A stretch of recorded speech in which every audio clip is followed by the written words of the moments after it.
Hello. তো বলেছিলাম final match দেখতে যাবো, তো সেই জন্য আমি আর রিয়া আর এই যে আমার সোনাটা নিয়ে বেরিয়ে আছি ম্যাচ দেখতে।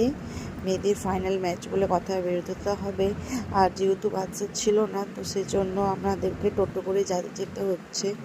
তো এই যে মাঠে পৌঁছে গেছে, আর এই যে সব ওয়ার্ম আপ করছিল, আর এই যে আমাদের ক্যাপ্টেন টিমের। তো ওকেই বলছিলাম যে জিততে হবে।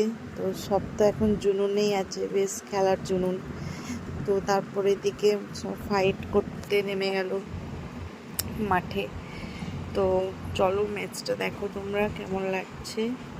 এসে বসলে খুব ভালো হয় বা সাইডে।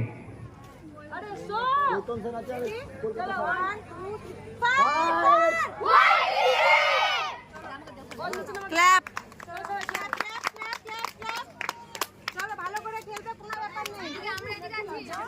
বিশাল হে ভালোভাবে। এই যে খেলা তো এইদিকে স্টার্ট হয়ে গেছে, আর তোমাদেরকে তো বলাই হয়নি খেলাটা কাদের সাথে ছিল ফাইনাল ম্যাচ। খেলাটা ছিল মিক্সিং বোলপুর, মানে আমাদের বোলপুর শান্তিনিকেতন মেলা মাঠের মেয়েদের সাথে আমাদের ওয়াইটিসি মেয়েদের। তো খেলা বেশ ভালো ফাইটেরই ছিল, যেহেতু 1-2 পয়েন্টের মধ্যে লড়াইটা ছিল। তো যাই হোক, মিক্সিং বোলপুর উইনার হয়েছে, আমরা রানার আপ হয়েছিলাম অনেক ঝড়ঝাপটার পর, যেহেতু ওরা জিতেছে।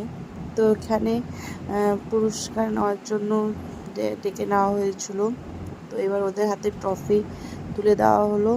ব্যাস, ভিডিওটা এতদিনই। ভালো লাগলে তোমরা অবশ্যই লাইক শেয়ার ফলো করে দিও। রানার আপ ট্রফি তুলে দিচ্ছেন শ্রদ্ধেয় তাপস দে মহাশয়, secretary of Bolpur sub division sports association. সবাইকে হাততালি দেওয়ার জন্য অনুরোধ জানাচ্ছি। হাততালি দিয়ে প্লেয়ারদের উৎসাহ। এইদিকে তাকা, এইদিকে তাকা, এইদিকে তাকা একবার।